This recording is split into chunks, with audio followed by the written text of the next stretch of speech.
Gente querida, é uma alegria estar aqui com vocês para mais um episódio da série Depois de Cristo. Estamos caminhando pela história da igreja cristã desde a sua formação e chegaremos, se assim Deus permitir, até os nossos dias. Nós já chegamos ao fim do segundo século e no início do terceiro, e portanto estamos falando sobre os mestres da igreja, também conhecidos como os pais antignósticos ou os polemistas. No vídeo passado analisamos a vida e obra do grande Tertuliano de Cartago, precursor de Cipriano, que se tornou seu discípulo, bem como de Agostinho. Seus escritos exerceram influência ampla e significativa. Suas formulações se tornaram populares e ele cunhou certa terminologia que ficou fazendo parte da literatura teológica desde então, na língua latina que ele usava. Alguns de seus conceitos forneceram os protótipos para desenvolvimentos posteriores no campo da teologia. Um excelente exemplo diz respeito à doutrina da Trindade, à cristologia e ao pecado original. Não deixe de assistir a esse vídeo maravilhoso. E para acessar a todos os vídeos anteriores da série Depois de Cristo, é só ir no nosso canal, Música e Teologia, vai direto na playlist e escolha a série que você deseja assistir. Fácil, assim. Aproveite para se inscrever no canal, caso você ainda não seja inscrito, e compartilhe muito esse material, para que assim como você, muitas pessoas sejam grandemente abençoadas pela Palavra de Deus.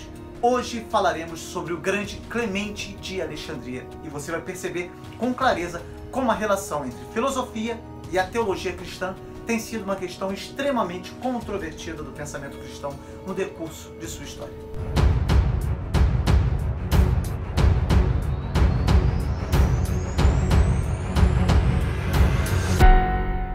Falamos no vídeo anterior que uma das primeiras escolas catequéticas cristãs, semelhante a um seminário, foi fundada em Alexandria, no começo da segunda metade do século II. O objetivo era instruir os convertidos do paganismo ao cristianismo. Seu primeiro diretor foi Panteno, competente convertido vindo, segundo alguns, do estoicismo. Panteno foi o primeiro teólogo de renome dessa escola, mas ele foi logo ultrapassado por seu discípulo Clemente, que por sua vez foi mestre de Orígenes. Segundo Early Keynes, os membros da escola alexandrina estavam ansiosos por desenvolver um sistema teológico a partir do uso da filosofia, que, segundo eles, era capaz de permitir uma exposição sistemática do cristianismo. Educados na literatura e na filosofia clássicas, pensaram que poderiam usá-las na formulação da teologia cristã.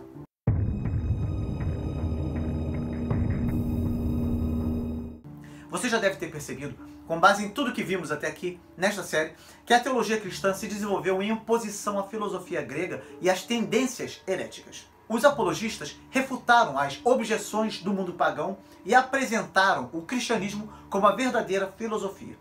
Os pais antignósticos desenvolveram, com base na escritura e na tradição, uma teologia destinada a proteger a ortodoxia das especulações do gnosticismo e da filosofia grega.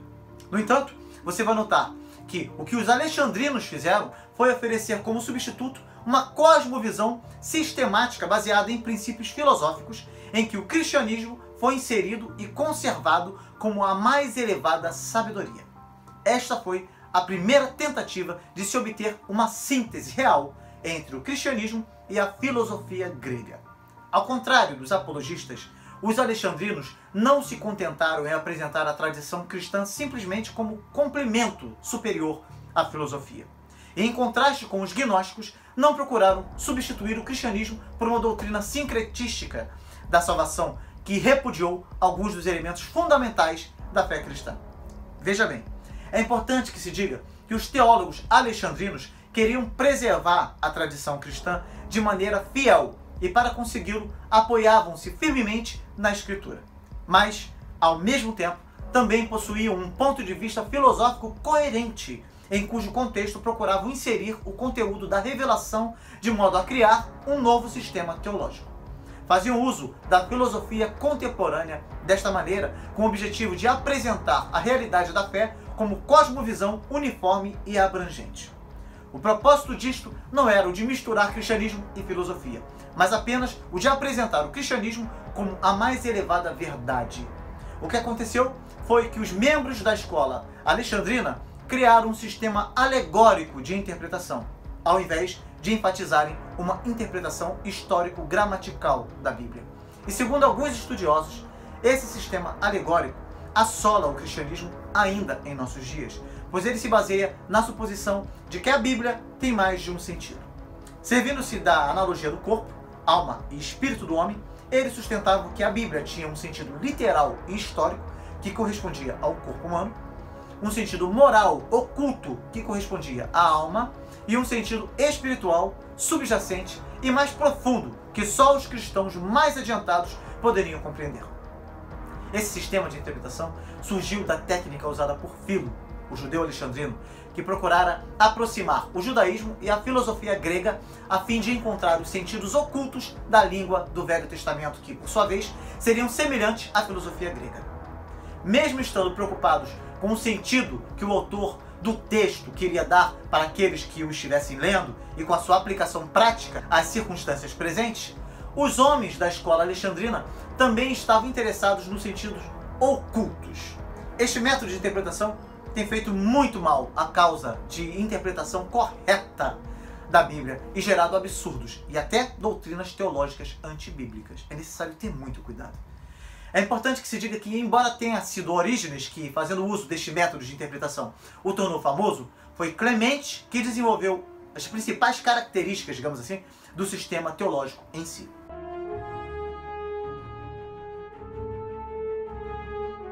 Clemente de Alexandria e Tertuliano de Cartago, que quase foi contemporâneo de Clemente, representam extremidades opostas do espectro cristão a respeito da relação entre a filosofia e a teologia cristã.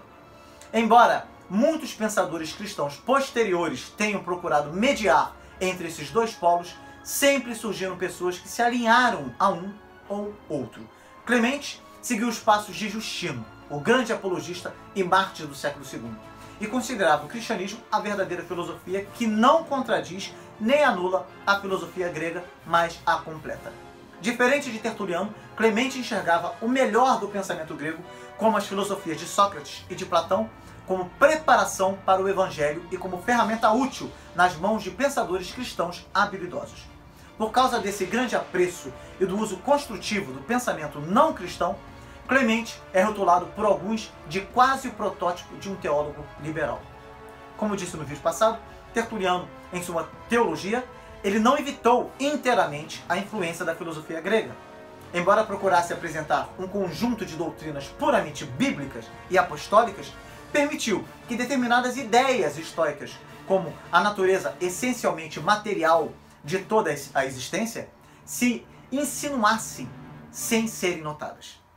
Para Tertuliano, assim como para os estoicos, até o espírito não passava de uma forma refinada de matéria.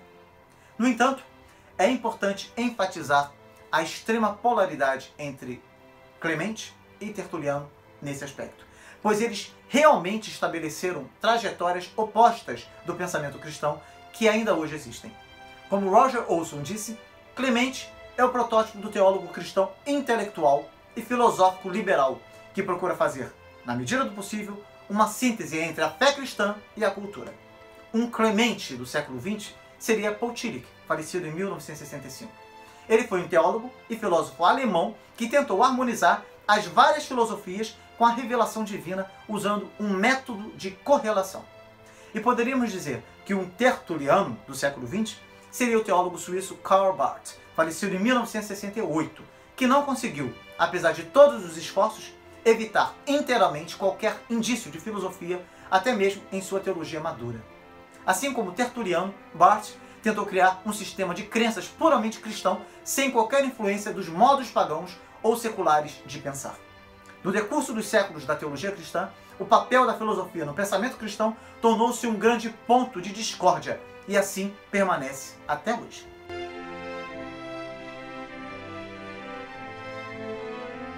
Clemente era natural de Atenas, a cidade que durante séculos havia sido famosa por seus filósofos, e não de Alexandria, apesar do nome com que é conhecido. Os detalhes de sua vida são cheios de mistério, pois o que se sabe dele é colhido em informes dados em seus próprios escritos, bem como nas obras dos historiadores Eusébio e Potílio. Seu nome era Tito Flávio Clemente. Seus pais eram pagãos bem educados e cultos, e a riqueza material deles lhe deu a oportunidade de viajar e de receber uma educação superior. Sua educação inicial foi em Atenas, onde adquiriu amor pela filosofia e pela literatura helênicas. Ali converteu-se ao cristianismo, de algum modo que desconhecemos. Após sua conversão, ele se lançou então em busca de quem pudesse ensiná-lo mais acerca do cristianismo. Depois de viajar por uma boa parte do Mediterrâneo, encontrou em Alexandria um mestre que o satisfez. Este mestre era Panteno, um ex-filósofo estoico que encabeçava a escola catequética cristã da cidade. Clemente permaneceu em Alexandria e sucedeu a Panteno, como eu já disse. Clemente foi pastor da igreja de Alexandria e ficou em Alexandria de 175 a 202 d.C., ocasião em que se viu obrigado a abandonar Alexandria por causa da perseguição de Sétimo Severo, a quem faremos referência no vídeo 30 desta série. Praticamente nada sabemos sobre os anos restantes de sua vida, embora provavelmente tivessem sido consagrados à vida pastoral, em Jerusalém e Antioquia da Síria. Faleceu no ano 215. Notável foi a sua contribuição para a erudição cristã e para a teologia.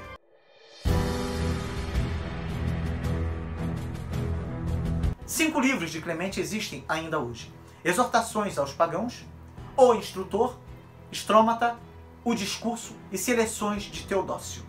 Muito provavelmente, todas essas obras foram escritas quando Clemente era diretor da escola cristã em Alexandria. Exortação aos Pagãos é uma polêmica contra o paganismo, especialmente contra as crenças e cultos considerados supersticiosos e idólatras por Clemente. O livro apresenta um quadro mais positivo da filosofia grega, especialmente em relação ao que era consistente com a verdade cristã.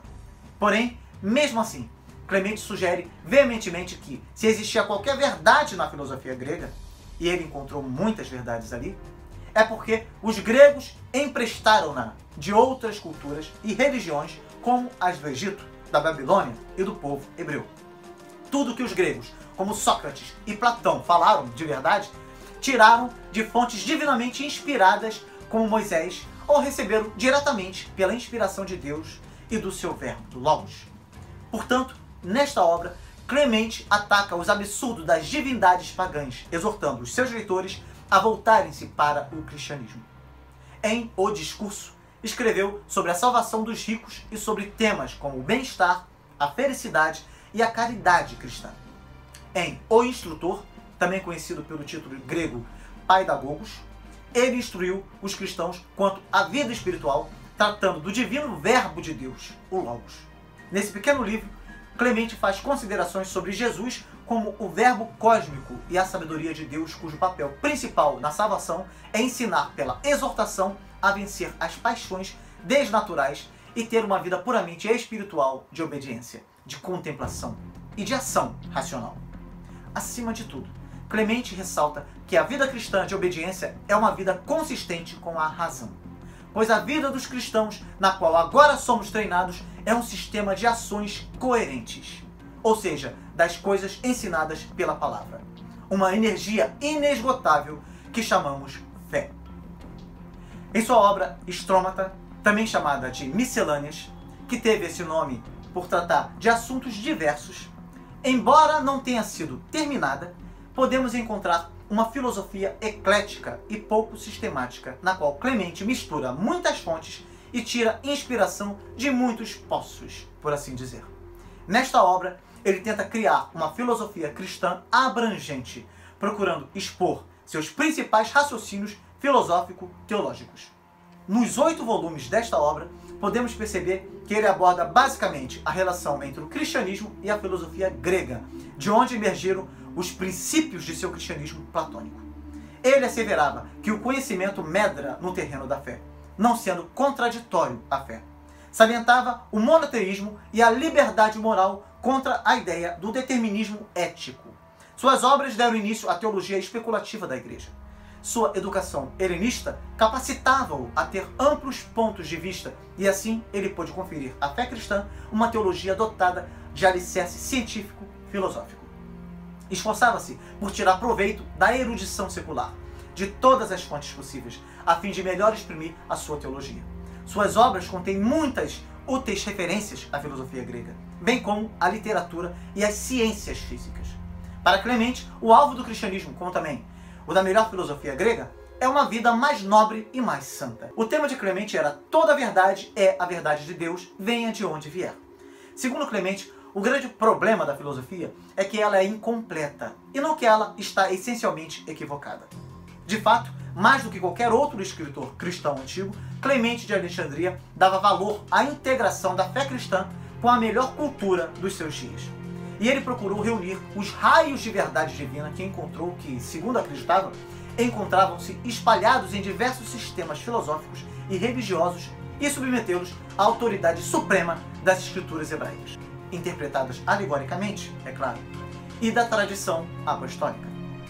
H. Croft disse que, com base na Bíblia e com a ajuda de métodos científicos para levantar um edifício de pensamento especulativo que pudesse resistir à crítica, tanto como uma interpretação da Bíblia, quanto como a filosofia, não é exagero dizer que Clemente foi o primeiro que, de fato, e não apenas de intenção, estabeleceu uma estreita relação entre a filosofia e a teologia. Quando Clemente escreveu sobre a filosofia e a empregou, referia-se à filosofia grega genérica conhecida por platonismo, tão difundida e influente em Alexandria, em Atenas e em todo o Império Romano. Clemente acreditava que o tipo certo de filosofia, aquele que é exemplificado em Sócrates e Platão e seus herdeiros em seu próprio tempo, era, de certa forma, uma obra da providência divina. Ele considerava o modo de Deus preparar os gregos para Cristo, assim como a lei de Moisés era o modo de Deus preparar o povo hebreu para a vinda de Cristo como o Messias. Frequentemente fazia referência a Platão, o amigo da verdade, em seus escritos, e chamava-o imitador de Moisés.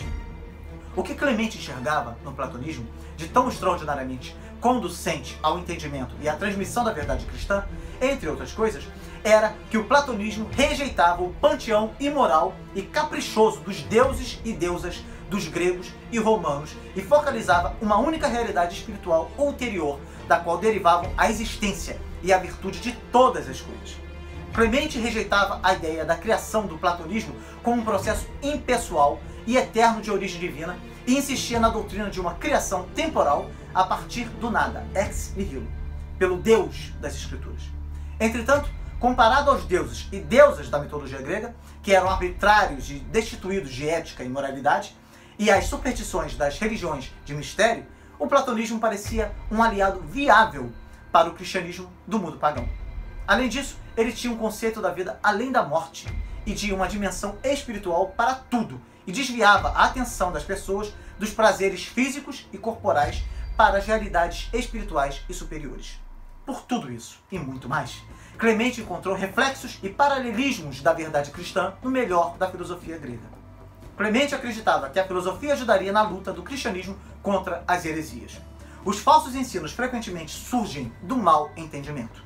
A filosofia procura ser lógica e emprega a dialética, o exame crucial, para testar as alegações da verdade e as crenças.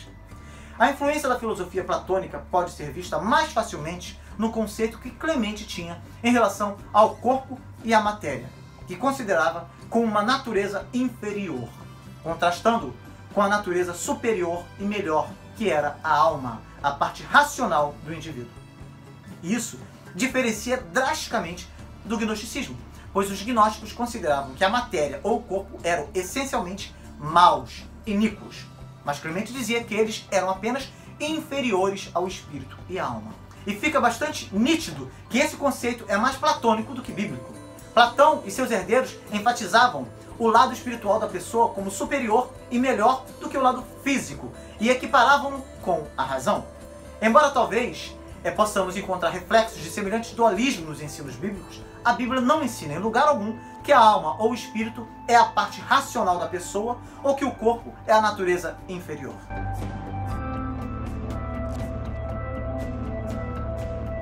Segundo Clemente, Cristo é o Logos, aquele que revela o ser de Deus e implanta as suas sementes por toda a parte, e cuja verdade não pode ser limitada a qualquer filosofia ou religião isolada. O Logos é a fonte da verdade. Qualquer pessoa que encontrou a verdade em qualquer tempo, em qualquer lugar, em qualquer sistema, na verdade encontrou a verdade suprida pelo Logos. Todas as revelações, onde quer que sejam encontradas, são inferiores ao Logos, portanto, a mente divina nunca é acessível ao homem em sua perfeição ou inteireza, pois isso é impossível para a finitude humana. Portanto, a revelação precisa ser progressiva, exigindo a disciplina suprida pela razão. Porém, é no cristianismo que o Logos resplandece com maior brilho. E é para esse sistema que todos os demais apontam como o mais excelente cultivo do plantio do Logos.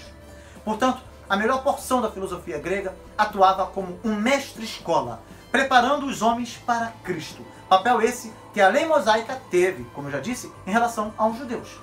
Clemente enxergava Jesus Cristo não apenas como um homem que ensinava coisas boas e que teve a morte de um mártir como Sócrates, mas como a encarnação da sabedoria divina e, de certo modo, o próprio Deus.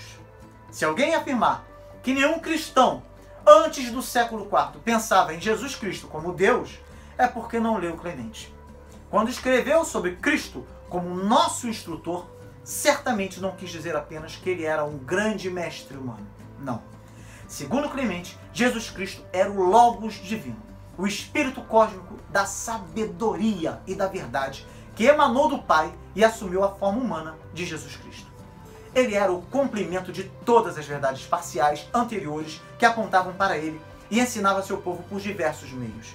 A alta cristologia de Clemente é expressa claramente em sua obra O Instrutor, na qual afirma: preste atenção, meus filhos, o nosso instrutor é como Deus, seu Pai, de quem é filho, impecável, inculpável e com a alma destituída de paixões. Deus na forma de homem, imaculado, o ministro da vontade de seu Pai, o Verbo, que é Deus, que está no Pai, que está à direita do Pai e que, tendo a forma de Deus, é Deus.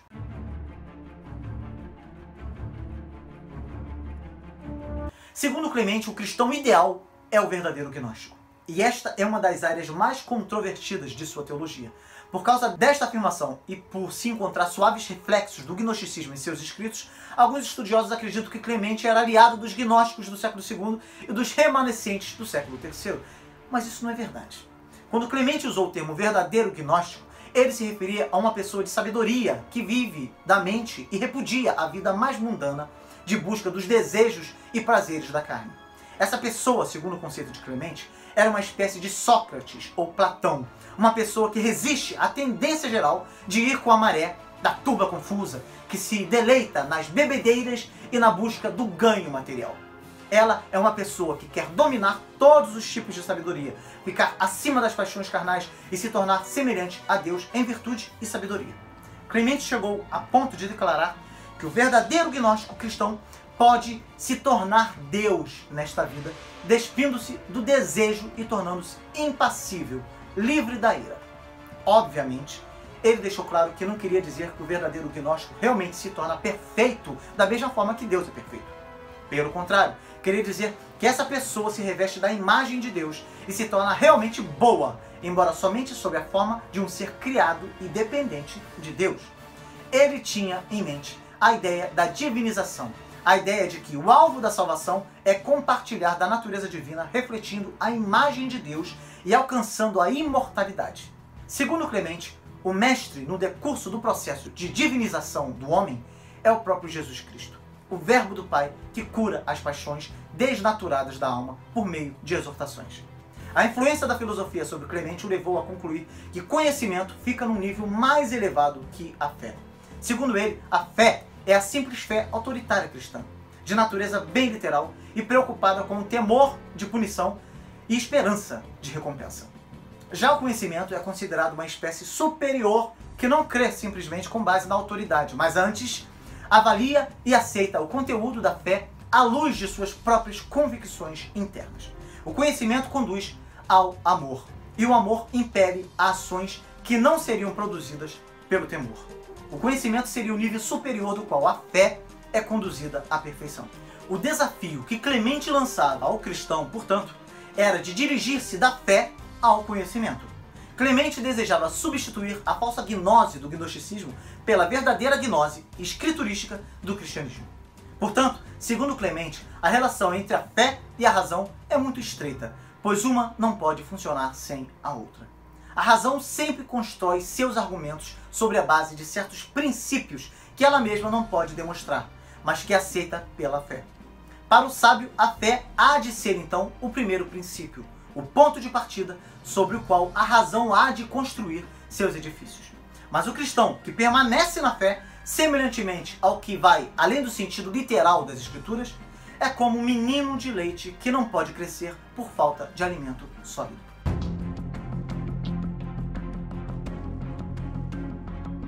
As ideias de Clemente a respeito de Deus e da imagem de Deus no ser humano revelam sua instrução grega. Repetidas vezes, Clemente reitera a opinião de que Deus não tem paixões e que é assim que o verdadeiro gnóstico deve ser. Imitar a Deus pela instrução do Verbo, Jesus Cristo, significa então esforçar-se para atingir um estado perfeitamente livre de paixões por meio do autocontrole. No entanto, se Deus não se ira, por que as escrituras hebraicas descrevem Deus como irado, zangado e vingativo? A resposta de Clemente foi basicamente essa: antropomorfismo. Isto é, ele considerava as referências bíblicas à ira e vingança de Deus meras figuras de linguagem ou formas como os seres humanos percebiam e sentiam Deus. E como se explica a ira de Jesus no templo ao ver diante de si os cambistas ladrões? E seu clamor de medo e agonia durante a paixão? Clemente não respondeu expressamente a esses desafios ao seu conceito, inspirado pelo pensamento grego, de Deus e da pessoa perfeita. Podemos somente deduzir que ele diria que essas experiências e sentimentos faziam parte da humanidade do Filho de Deus e que não eram próprios de sua divindade. Essa é certamente a resposta dada pelos teólogos posteriores que aceitaram o quadro que Clemente pintou da natureza essencial de Deus.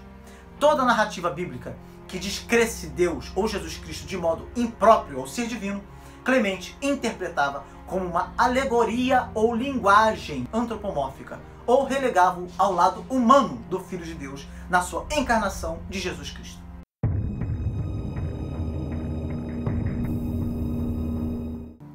Deus não impede que o mal se manifeste. O sofrimento acompanha inevitavelmente a existência humana. Mas Deus faz redundar o mal em bem, visando o benefício do homem. No sofrimento, há disciplina e ensino. Na vida física, Deus pode usar o sofrimento a fim de corrigir os pecadores. Após a morte física, Deus dá prosseguimento à mesma norma. Os pecadores são santificados por meio do sofrimento, o que Clemente chamava de fogo não material, inteligente. As chamas do juízo, pois, seriam inteligentes e não meramente vindicatórias e arbitrárias. Elas teriam uma obra a realizar em favor dos pecadores. Para alguns, presta atenção, isso poderia assemelhar-se à noção católica do purgatório. Mas Clemente estava se referindo a todos os pecadores, e não a crentes que precisam ser purgados de pecados remanescentes. Em outras palavras, o julgamento é remedial e não apenas retributivo.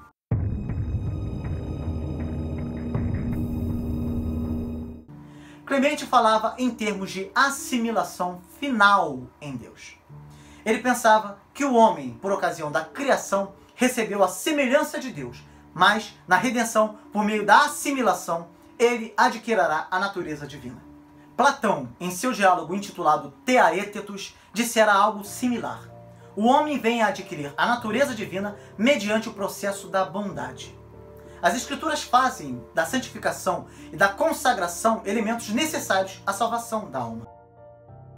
Hebreus 12, versículo 14, por exemplo, nos diz que sem a santificação ninguém verá a Deus. E o trecho da segunda epístola de Pedro 1,4 fala da participação do crente na natureza divina. Isso significa que Platão e Clemente concordavam com essas ideias bíblicas. Antes de terminar esse vídeo, eu quero dizer que a importância de Clemente não está no que ele tinha dito sobre tal ou qual doutrina, mas no modo em que seu pensamento é característico de todo o ambiente e tradição que se forjaram na cidade de Alexandria e que seria de grande importância para o curso posterior da teologia. No próximo vídeo falaremos sobre aquele que é considerado por muitos como o maior erudito da Igreja Antiga, Orígenes de Alexandria. Não deixe de compartilhar esse vídeo, de dar o seu like, tá bom? De fazer o seu comentário. Tamo junto. Ore comigo. Senhor Deus, obrigado por nos permitir ter acesso a todo esse conhecimento que moldou a história do pensamento cristão. Peço que o Senhor venha nos fortalecer para que possamos continuar estudando toda a beleza revelada em Tua inigualável palavra. Que possamos ter a capacidade, através do Teu Espírito Santo, de iluminar a mente das pessoas ao tratarmos de assuntos tão significativos e importantes. Ajude-nos, Senhor, a compreendermos as profundidades da riqueza, da sabedoria e do Teu conhecimento. Quão insondáveis são os Teus juízos e quão inescrutáveis os Teus caminhos. Ó Deus, que possamos nos achar em Teus caminhos todos os nossos dias, em nome daquele que é o caminho, a verdade e a vida, o nosso eterno Salvador, Jesus Cristo. Amém.